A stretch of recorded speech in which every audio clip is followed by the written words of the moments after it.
நாம் அறிந்த குடும்ப நண்பர்கள் அனைவருக்கும் வணக்கம். ஓம் வஜ்ரணகாய வித்மகே கிரீஷ்டாய தீமகி தன்னோ நரசிம்ம பிரசோதியாத்.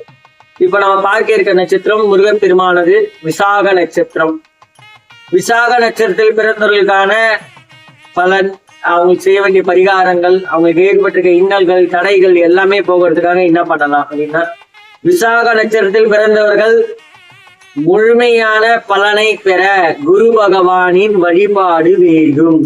ஒவ்வொரு வேலைக்கிழமை என்றும் குரு பகவானுக்கு வெள்ளை கொண்டை கடலை சுண்டலை நேவேதியமாக செய்து உங்க பேர்ல அர்ச்சனை பண்ணிக்கிட்டே வந்தீங்கன்னா உங்களுக்கு நல்ல பலன் கிடைக்கும், பலவித நன்மைகள் கிட்டும்.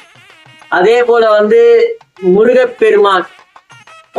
முருகப்பெருமான ஒவ்வொரு செவ்வாய்க்கிழமையும் நீங்க வழிபட்டுட்டு வரணும். ஒரு செவ்வரலியால அவருக்கு பூவை சாத்தி ஒரு 6 அகல்ல நெய் தீபம் போட்டுனே வழிபட்டுட்டு வாங்க. இது நீங்க செஞ்சுக்கிட்டு வந்தீங்கனாலே உங்க வாழ்க்கையில முன்னேற்றம் ஏற்படும், அடுத்தடுத்த லெவல் போகக்கூடிய ஒரு இது ஏற்படும், தடைகள் நீங்கும், இந்த மாதிரி நிறைய விஷயங்கள் நடக்கும். இதுல முருகர் வழிபாடு அப்படின்னு பாத்தீங்கன்னா, உங்க ஜென்ம நட்சத்திரத்தன்று, அதாவது விசாக நட்சத்திரத்தன்று சில கோயில்ல முருகப்பெருமானுக்கு அவரோட அந்த விசாக நட்சத்திரத்தன்று அபிஷேகம் நடைபெறும். அந்த மாதிரி மாதம் உங்க ஜென்ம நட்சத்திரத்தன்று அபிஷேகம் நடைபெற்றால் முருகப்பெருமானுக்கு நடைபெறும் அபிஷேகத்தில் பஞ்சாமிர்தம் அபிஷேகம் செய்து செவ்வரளி அல்லது ரோஜா மலர்களால், ரோஜாவோட செவ்வரளி சாத்துறது ரொம்ப விசேஷம், அர்ச்சனை செய்து வருவது நற்பலனை தரும். இல்ல கோவில்ல பண்ணல அப்படின்னா, எப்படி இருந்தாலும் இன்னைக்கு 90% முருகப்பெருமானோட விக்கிரகம் எல்லார் வீட்லயும் இருக்கும். அப்படி முருகப்பெருமானோட விக்கிரகம் நம்ம வீட்டுல இருக்கு அப்படின்னு வச்சீங்கன்னா, பஞ்சாமிர்தம் அபிஷேகம் பண்ணிட்டு பின்னாடி தேன் அபிஷேகம் பண்ணிடுங்க. பால், தயிர், பஞ்சாமிர்தம், தேன், சரியா? பஞ்சாமிர்தம் தேன் ஒரே அபிஷேகமா கணக்காகும். பால், தயிர், பஞ்சாமிர்தம், தேன். ஸோ இந்த அபிஷேகம் பண்ணிட்டு அதுக்கப்புறமா அலங்காரம் பண்ணி ஒரு செவ்வரலியால அவருக்கு பூவை சாத்தி நீங்களே உங்க பேர்ல அர்ச்சனை வீட்லயே உட்காந்து செஞ்சுன்னு வரலாம். இன்கேஸ் கோவில்ல விசாகத்துக்கு நடக்கலைன்னா இதை நீங்க பண்ணின்னு வந்தீங்கனாலே உங்களுக்கு சகல சௌபாகியங்களும் கிடைக்கும், நல்ல பலனா அருளும், மேலும் மேலும் வாழ்க்கையில பல வெற்றிகள் கிடைக்கும். அது மட்டுமின்றி குரு பகவான், நான் இப்ப சொன்ன மாதிரிதான், ஒவ்வொரு வேலைக்கிழமைக்கும் குரு பகவானுக்கு வெள்ளை கொண்ட கடலை சுண்டலை நேவேதியமாக செய்து தியானம் செய்யலாம். அது மட்டுமின்றி வேலைக்கிழமைகளில் நெய் தீபம் ஏற்ற வேண்டும். மஞ்சள் நிற ஆடைகளை தியானம் செய்ய வேண்டும். மஞ்சள் நிற ஆடைனா ஒரு குரு பகவானுக்கு சாத்திர மஞ்சள் நிற ஆடை வாங்கி தரலாம், வாங்கி தந்து அதை வச்சு இது பண்ணலாம், வழிபடலாம். அது மட்டுமின்றி நெய் தீபம் ஏற்றணும், வெள்ளை கொண்டல் கடலை சுண்டலை நேவேதியம் பண்ணி கோயிலுக்கு வர அனைத்து பக்தர்களும், நவகிரகத்துல இருக்க குருக்கு, இது நான் திரும்பியும் சொல்றேன், நவகிரகத்துல இருக்க குருக்கு இந்த வழிபாடு செய்யணும்.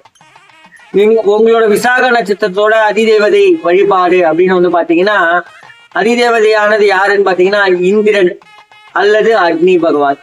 இந்த 2 பேர்ல யாராவது ஒருத்தர் மனதுல தினமும் நினைச்சுக்கிட்டு வழிபட்டுன்னு வந்தீங்கன்னாலே உங்களை சுத்தி இருக்க தடைகள் அனைத்தும் நீங்க வாழ்க்கையில அடுத்தடுத்த நிலைக்கு போறதுக்கான வழிவகுத்துக்கு கொடுக்கக்கூடிய ஒரு விஷயமா இருக்கும். அதனால் அனுதினமும் காலை எழுந்தவுடன் எப்படி நம்ம விநாயகர் குலதெய்வ வழிபாடு செய்யறோமோ, அதே போல இந்திரனையோ இல்ல அக்னி பகவானையோ அனுதினமும் மனசார நினைத்து வழிபட்டுன்னு வந்தீங்கனாலே உங்களுக்கு எல்லா விதமான நன்மைகளும் சேரும். அதே போல அன்னதானம், விசாக நட்சத்திரத்துல பிறந்தவங்க அப்படின்னு பாத்தீங்கன்னா, ஆதரவற்றோர், இயலாதோர், இந்த மாதிரி முதியோர், இவங்களுக்கு தயிர் சாதம் அல்லது உணவு தானியங்கள் செய்யலாம், சகல நன்மைகளும் தரும். அதாவது தயிர் சாதம் தானமா பண்ணீங்கனாலே போறோம். அப்படி இல்லைன்னா வேற ஏதாவது உணவு கொடுக்கணும்னாலும் கலந்து சாதம் ஏதாவது கொடுக்கலாம். முடிந்தவரை சைவ உணவு கொடுங்க, அது நல்லது. அதனால நிறைய நற்பலன்கள் கிடைக்கும். கொடுக்குற தானத்தை சைவ உணவா கொடுங்க, நல்லது. ஸோ அது ஆரோக்கியத்துக்கும் நல்லது, நிறைய விஷயத்துக்கு நல்லது. முடிந்தவரை அதை செய்து கொண்டு வாருங்கள், கண்டிப்பாக நல்லதே நடக்கும். அதுவும் உங்களோட ஜென்ம நட்சத்திரம் ஒவ்வொரு மாதமும் உங்க ஜென்ம நட்சத்திரம் டெய்லி என்னால முடியாது, இல்ல வாரத்தில் ஒரு நாள் முடியாதுன்னா ஒன்றும் பிரச்சனை இல்லை.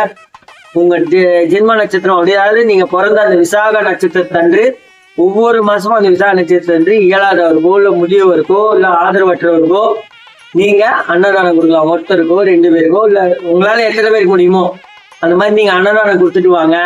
கண்டிப்பா உங்களுக்கு சகலவித நன்மைகளும் நடக்கும். உங்களுக்கு ஏற்பட்ட தடைகள் நீங்கும், வாழ்க்கையில முன்னேற்றம் கிட்டும்.